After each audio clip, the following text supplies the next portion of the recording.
मैं राणा यशवंत आपका स्वागत करता हूं। नरेंद्र मोदी सरकार के 100 दिन पूरे हो गए हैं और जम्मू कश्मीर में मतदान भी हो रहा है। 100 दिनों के भीतर प्रधानमंत्री ने एक टारगेट रखा था कि सरकार इन उपलब्धियों को अपने साथ जोड़ लेगी। सरकार की 100 दिनों की उपलब्धियों पर चर्चा करने के लिए हमारे साथ पूर्व केंद्रीय मंत्री और बीजेपी के दिग्गज नेता रविशंकर प्रसाद जुड़े हुए हैं। रविशंकर जी, आपका बहुत बहुत स्वागत। सर, 100 दिन, नरेंद्र मोदी की तीसरी पारी और 100 दिनों के भीतर यह सरकार जिन बड़ी उपलब्धियों को अपने साथ जोड़ रही है, वो उपलब्धियां क्या हैं, क्योंकि देश की जनता भी जानना चाहती है। देखिए, अगर आप मुझसे पूछें, उपलब्धि तो कई है, मैं गिना सकता हूं, लेकिन एक बात जो मुझे बहुत प्रभावित करती है जी, कि धारा 370 समाप्त हुई, आज कश्मीर में चुनाव हो रहा है और जहां गोलियां चलती थी, बम फटते थे, ढेलेबाजी होती थी, वहां लोग रात भर कैंपेन कर रहे हैं। लाल चौक पर तिरंगा लहराता था, आज वहां भारत माता की जय हो रही है। ये जो लोकतंत्र की विजय है कश्मीर में, और कश्मीरियों को शायद 24-25 साल के बाद यह अनुभव हो रहा है, जिसका दो संकेत मिला था। जब वहाँ लोग ग्राम पंचायत के चुनाव हुए, बहुत लोगों ने पार्टिसिपेट किया, जो बंद कर रखा था इन परिवारवादियों ने। और लोकसभा के चुनाव में जो मतदाता की संख्या बढ़ी, और आज तो ये मुझे लगता है इसके 3 कारण हैं। कश्मीर की आवाम ने पहली बार प्रामाणिक विकास देखा है, चाहे वो एम्स हो, या करोड़ों जो टूरिस्ट आ रहे हैं जी, या टेक्नोलॉजी पार्क खुल रहे हैं, या बाकी चीज़ें हुई हैं। तो ईमानदार शासन में क्या होता है ये लोग देख रहे हैं, और उन्होंने इस बात को समझा है कश्मीर का भविष्य लोकशाही से है। ठीक है सर। चूंकि मैं 100 दिनों की उपलब्धियों का जिक्र कर रहा हूं, और अगर आपकी बात में मानूं तो आप ये कह रहे हैं कश्मीर में जो विधानसभा चुनाव हो रहे हैं, यह भी इन 100 दिनों के दरमियान की उपलब्धि के तौर पर देखे जाने चाहिए। 2-3 बातें रविशंकर जी जम्मू कश्मीर के हवाले से कह रहे हैं कि वहाँ हालात बेहतर हुए, डीडीसी के इलेक्शंस हुए, इस बार लोकसभा के चुनाव हुए, 58% से ज़्यादा लोगों ने वोट डाला उसमें। पिछले साल 2 करोड़ के आसपास सैलानी जम्मू कश्मीर गए। तो ये जम्मू कश्मीर की अपनी उपलब्धियां रही हैं और वो सरकार से जोड़ी जा सकती हैं, इसमें कोई दो राय नहीं है। लेकिन रविशंकर जी, पिछले कुछ महीनों में जम्मू कश्मीर, खासकर जम्मू के इलाके में आतंकवादी वारदात जिस तरीके से बढ़ी हैं, आतंकवादी घटनाएं हुई हैं, पाकिस्तान की एक बड़ी साजिश है कि जम्मू कश्मीर में जो चुनाव चल रहे हैं, यह चुनाव शांतिपूर्ण तरीके से ना हो पाएँ, और यह जो साजिश है और आतंकवादी वारदात है, यह भी सरकार के सामने एक बड़ी चैलेंज, चुनौती तो है। आपने बहुत सही कहा, जो पाकिस्तान प्रायोजित आतंकवादी आते हैं, वो उनका पूरा गेम खत्म हो जाएगा ना। 370 खत्म हो गया, उसके बाद जब चुनाव हो जाएगा तो उनका पूरा गेम खत्म हो जाएगा। तो आते हैं तो मारे जाते भी तो है ना। वो अपने शहीद जवानों और अफसरों को सैल्यूट करना चाहेंगे, वो कश्मीर को बचाने, देश को बचाने और जमहूरियत के लिए आतंकवादियों को ख़त्म करते हैं। तो कभी अपने भी शहीद होते हैं, लेकिन वो मारे जा रहे हैं कि नहीं। और मैं आपके चैनल पर बड़ी जिम्मेदारी से कहूँगा कि वो घुसते हैं भारत में, उनकी ज़िंदगी कितने दिन रहती है? 1 हफ्ता, 10 दिन। वो लोकतंत्र के प्रवाह को रोक नहीं पाते हैं, और भारत की जमहूरियत की मजबूती को कमजोर नहीं कर पाते। ठीक है। रविशंकर जी, आपकी सरकार का एक बड़ा जो फैसला है वो वक्फ कानून में संशोधन का है, उसमें संशोधन लाया जाए, और उसके लिए सरकार ने जो बिल रखा संसद में, उस पर बवाल हुआ और नतीजा ये हुआ कि जेपीसी में उसको भेजना पड़ा। अब जेपीसी में है, अब वहाँ जेपीसी में सरकार जो चाहती रही है उसमें बहुत सारा बदलाव हो सकता है, या सरकार जैसा चाहती है वैसा ही जेपीसी से भी लेकर के आएगी, और कानून वक्फ में जो कानून अभी हैं उनमें बदलाव के जरिए एक नया बनाया जाएगा। देखिए, पहले मैं थोड़ा आपको बैकग्राउंड देना चाहता हूँ। 3 तलाक पारित हुआ कि नहीं हुआ?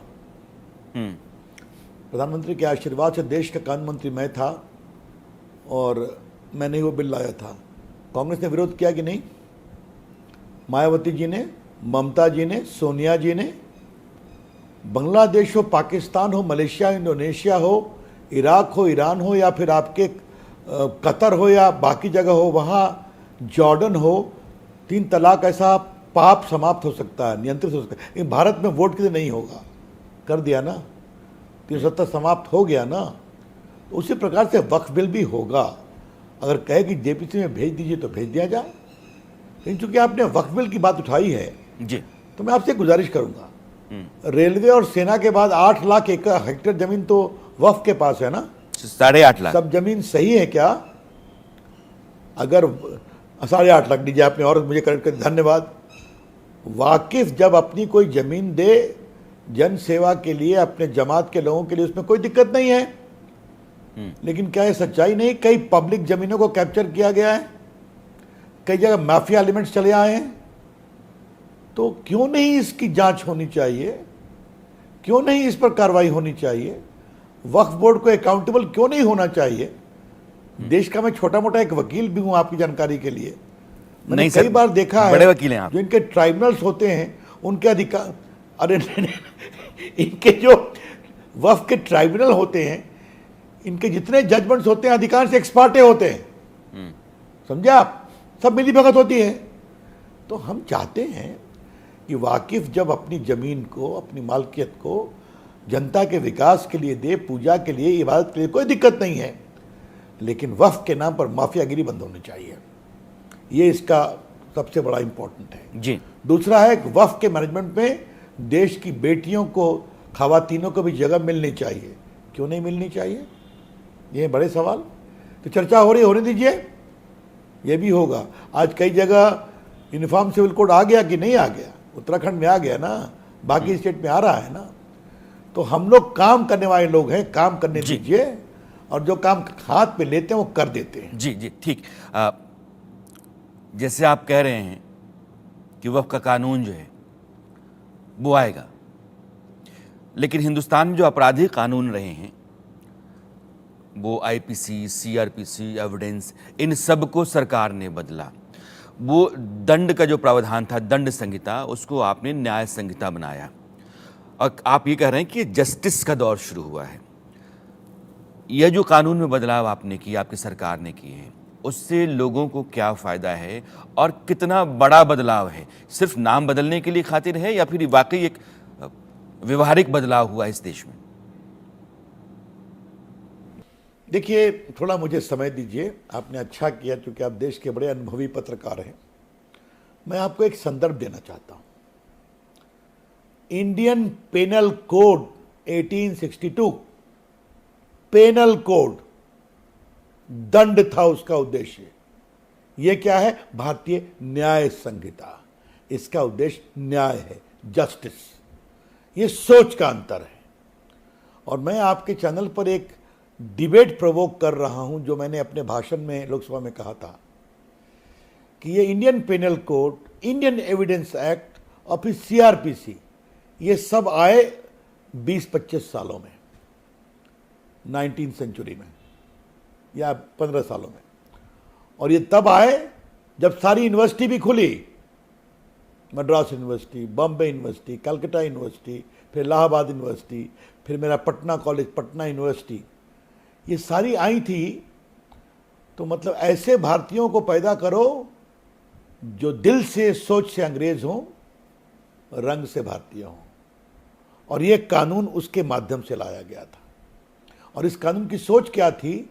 आईसीएस की ट्रेनिंग में एक बहुत बड़ा चैप्टर था नए रिक्रूट्स के लिए कि there is nothing like India.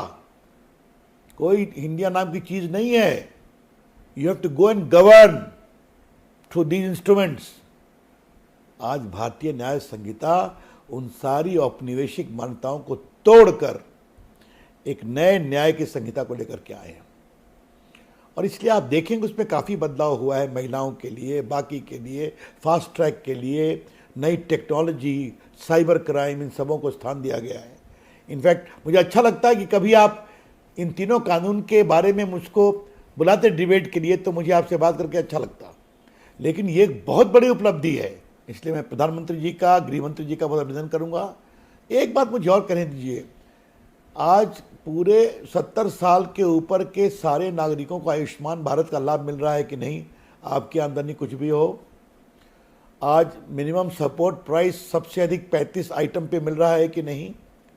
आज लगभग 1 करोड़ नौजवानों को सीधा स्किलिंग और अप्रेंटिसशिप के लिए अवसर मिला है कि नहीं? आज लखपति दीदी के लिए पूरा अवसर मिल रहा है कि नहीं, लाखों की संख्या में? आज 11 लाख करोड़ रुपया इंफ्रास्ट्रक्चर पर खर्चा हो रहा है कि नहीं, highest in the history of India? आज मोबाइल मैन्युफैक्चरिंग में भारत पहुंच गया दुनिया के सेकंड मैन्युफैक्चरर। प्रधानमंत्री के आशीर्वाद से देश के आईटी इलेक्ट्रॉनिक मंत्री के रूप में ये काम करने में मेरी छोटी सी भूमिका है। आज भारत में एप्पल फैक्ट्री, आपको जानकारी के लिए बताया, मैं एप्पल की 16 फैक्ट्री चीन से उठा के ले आया था। मेरे प्रधानमंत्री को सैल्यूट है कि आज चाइना के बाद भारत दुनिया का सेकंड मोबाइल मैन्युफैक्चरर है। और अब क्या बन रहा है? सेमीकंडक्टर। देखिए अब वो बन रहा है।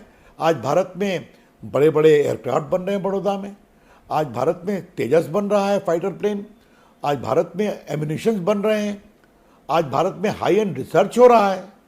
तो क्या टेक्नोलॉजी, क्या रिसर्च, क्या आयुष्मान भारत, क्या इंफ्रास्ट्रक्चर, क्या सड़कें, वंदे भारत देखिए आप, कितना वंदे भारत चल रही है।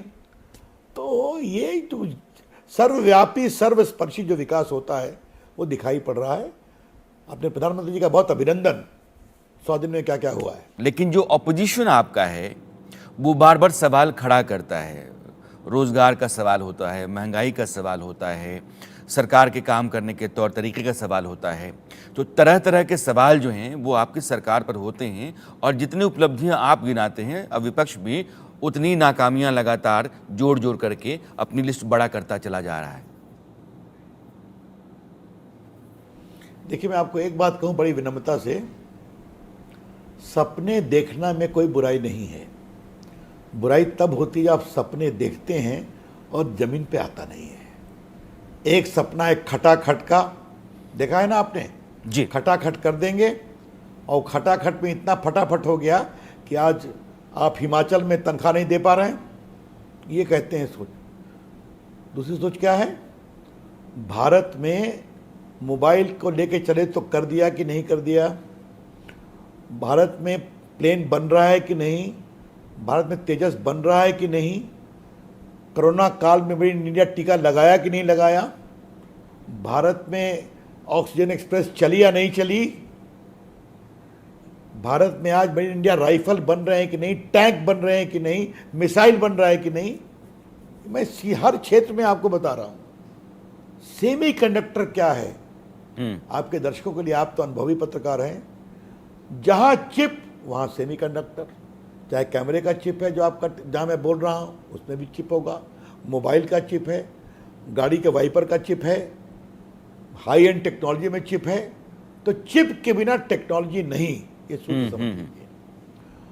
अब मैं आपसे एक बात कहूं, अगर आज भारत ऑटोमोबाइल में दुनिया में एक बड़ी हकीकत बन गया है कि नहीं, आज भारत मोबाइल में दुनिया का सेकंड सबसे बड़ा देश बन गया है कि नहीं मैन्युफैक्चरिंग में। आज भारत में सड़कें जो हाईवे बन रही हैं दुनिया की टक्कर दे रहे हैं कि नहीं। आज भारत के कोरोना के वैक्सीन को दुनिया खरीदती है कि नहीं जी। तो हमारा इतिहास करने का है। अच्छा, चिप भी बना देंगे, लेकिन कौन सी बड़ी बात है। एक सवाल खटाखट नहीं बोलते। ठीक है, एक सवाल किया जाता है, और वो अभी पहली बार है 3 पारियों में कि नरेंद्र मोदी की सरकार बीजेपी के बहुमत से नहीं चल रही बल्कि सहयोगियों के साथ से चल रही है, बहुमत से आपकी पार्टी दूर रही है। तो लाजमी है कि 32 सीटों का जो घाटा है उसको आप अपने सहयोगियों से पाटते हैं। 2 इंपॉर्टेंट हैं, नीतीश कुमार, चंद्रबाबू नायडू, टीडीपी, जेडीयू। और कहा यह जाता है कि इन दोनों के सहयोग का दबाव सरकार के ऊपर है। सरकार पहले जैसे काम करती थी वैसा नहीं है। तो सरकार के जो बहुत महत्वपूर्ण फैसले हैं उन फैसलों के ऊपर यह जो गठबंधन का दबाव है वह भी चलता है क्या? देखिए मैं आपसे एक बात कहूं, ऐसी कोई बात नहीं है। क्या नीतीश जी, क्या चंद्रबाबू जी, सबों ने सहमति दी है बातचीत होती है, आप देखते हैं सब उनकी सहमति से काम होता है और वो भी विकास की बात करते हैं और विकास के प्रति समर्पित भी हैं। लेकिन मैं आपको मोदी जी की सोच के बारे में एक बात बताना चाहूँगा। 14 में मोदी जी को 272 के ऊपर सीटें मिली थी कि नहीं? वो चाहते तो अपनी सरकार खुद बनाते। उन्होंने कहा हम अपने एलाइज को भी जगह देंगे। मंत्री बनाया था ना, क्या रामविलास जी हों, क्या अकाली हों, क्या उस समय शिवसेना हो, याद करिए आप। 2019 में तो 303 पार कर गए थे। उस समय तो उन्होंने जगह दिया अपने एलाइज के लोगों को, चाहे ये जदयू हो या शिवसेना हो या अकाली हो या बाकी हो। तो मोदी जी ने हमेशा अपने एनडीए के एलाइज को सम्मान दिया है। आज जो संख्या आई है उसमें और सम्मान दे रहे हैं। तो इसमें कोई ऐसी बात नहीं, कोई अजूबी बात हो रही है जी। हाँ, जब भी कोई महत्वपूर्ण फैसले होते हैं वो चर्चा करते हैं और निर्णय करते हैं, और देश हित के लिए हमारे प्रधानमंत्री कड़े से कड़े, प्रभावी से प्रभावी निर्णय करते हैं। और उसका सबसे बड़ा प्रमाण देखिए कि आज यूक्रेन में शांति की जरूरत है तो दुनिया मोदी जी को देखती है। पुतिन भी उनको प्यार से सुनते हैं, आदर से, और जेलेंस्की भी सुन रहे हैं। आप लेकिन ये जो सवाल है अभी तो आपकी शख्सियत क्या है। अभी एक सवाल यह भी था कि आपने यूक्रेन का जिक्र किया, प्रधानमंत्री की यूक्रेन की यात्रा थी, प्रधानमंत्री यूक्रेन की यात्रा पर गए, उन्होंने शांति की अपनी तरफ से अपील भी की, और अभी आपके एनएसए अजीत डोभाल को रूस भेजा गया, रूसी राष्ट्रपति के सामने बैठ करके, और वो बता रहे हैं कि हमारे प्रधानमंत्री ने यूक्रेन में क्या क्या किया है। और आपका जो अपोजिशन है वो सवाल कर रहा है कि ये तो सरेंडर करना हो गया। मेरी सरकार अपना स्वतंत्र रूप से कहीं दौरा करती है, प्रधानमंत्री बातचीत करते हैं, उसको जाकर किसी और को बताने की क्या जरूरत है?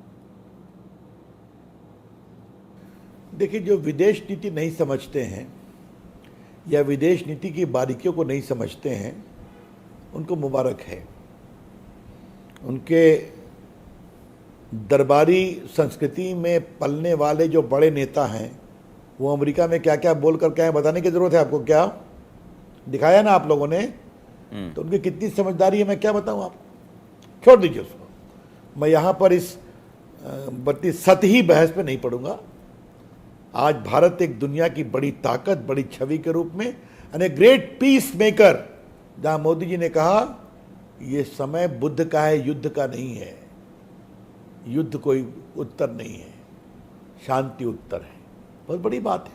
उन्हें आपके टीवी पर दिखाया, उन्होंने पुतिन को यही बात कही, ये जेलेंस्की को भी कही, और जो मारे गए उनके प्रति अपनी संवेदना और सहानुभूति भी प्रकट की।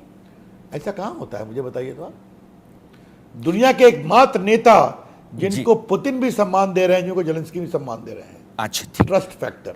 एक आज बहुत महत्वपूर्ण फैसला सरकार ने किया, कैबिनेट ने वन नेशन वन इलेक्शन को अप्रूव किया है, और विंटर सेशन में संसद में इसको बतौर बिल रखा जाएगा। वन नेशन वन इलेक्शन को लेकर के राजनीति बटी हुई है। ये ठीक है कि बहुत सारे दल इसके पक्ष में हैं, लेकिन अब कांग्रेस और समाजवादी पार्टी टीएमसी जैसी पार्टियां हैं, वो लगातार ऐतराज़ जताती रही हैं। क्या ये कानून बन पाएगा, या फिर जैसे वक्फ कानून को आपको जेपीसी में भेजना पड़ा वैसे ये भी जेपीसी में जाएगा और फिर लटकता चला जाएगा? देखिए, पूरी कोशिश है, बातचीत चल रही है। पूर्व राष्ट्रपति जी इसके अध्यक्ष हैं, उन्होंने अपनी रिपोर्ट दी है। मुझे लगता है कि गंभीरता से इसका रास्ता बनाने की कोशिश होनी चाहिए। ये देश हित में है। अभी आप देखिए, चुनाव हो रहे हैं कश्मीर में, हरियाणा में, 2 महीने बाद होंगे झारखंड में और महाराष्ट्र में। अगले साल संभावित होंगे दिल्ली में। कुछ महीनों बाद होगा हमारे प्रदेश बिहार में। उसके बाद नॉर्थ ईस्ट में होगा, फिर अगले साल फिर बंगाल में होगा, फिर आपके उत्तर प्रदेश में होगा। तो साल भर चुनाव ही होता रहेगा। चुनाव होता है तो खर्चा होता है और विकास की गति थमती है। क्योंकि चुनाव कहीं भी हो, आप प्रचार करेंगे तो राहुल गांधी के लोग पहुंच जाएंगे चुनाव आयोग में कि प्रधानमंत्री देश के विकास को ठंडा करें, क्योंकि वहाँ चुनाव है। तो इस सभी चीज़ों से समाप्त करने के लिए एक बार चुनाव करा लो। और देखिए, अब देश का लोकतंत्र इतना प्रभावी हो गया है जी कि वो सही लोग को चुनता है, दोबारा चुनता है और तिबारा चुनता है, और जो शासन के लायक नहीं है उनको नहीं चुनता है। तो जी। जनता पर विश्वास करें हम लोग। जी, आपकी पार्टी 3 बड़े संकल्पों के साथ चलती है रविशंकर जी। एक 370 हटाने का आपने पूरा किया, अयोध्या में मंदिर बनाने का पूरा हो गया, यूनिफॉर्म सिविल कोड बचा हुआ है, और यूनिफॉर्म सिविल कोड कुछ राज्यों को मैं छोड़ दूं लेकिन देश भर में लागू हुआ ज़रूरी है। आपकी सरकार इस पर जोर तो देती है लेकिन इस पर कोई प्रगति नहीं दिखती है। अच्छा, बातचीत तो उसका लॉ कमीशन की रिपोर्ट आ गई, वो भी चर्चा चल रही है। मुझे ये बताइए कि उत्तराखंड में आ गया कि नहीं? बाकी जगह प्रयास चल मैंने रहे कहा हैं कि ना कि नहीं? स्टेट के जरिए आ रहा है। आसाम में प्रयास चल रहे हैं कि नहीं? तो चलने दीजिए ना, कहाँ रुक गए हैं? तो आप भी कमाल करते हैं, हम लोग खाली काम करते हैं, फिर ये क्यों छोड़ दिया, ये कब करिएगा? सब करेंगे। भव्य राम मंदिर बन गया ना, जी, इतना जोरदार बनाया, देखा है आपने ना, चिंता मत करिए, सब काम करेंगे। रविशंकर जी, सरकार के 100 दिनों की उपलब्धियों पर आप जुड़े, आपने हिस्सा लिया, समय निकाला, आपका बहुत बहुत शुक्रिया sir. Thank you sir, thanks lot sir.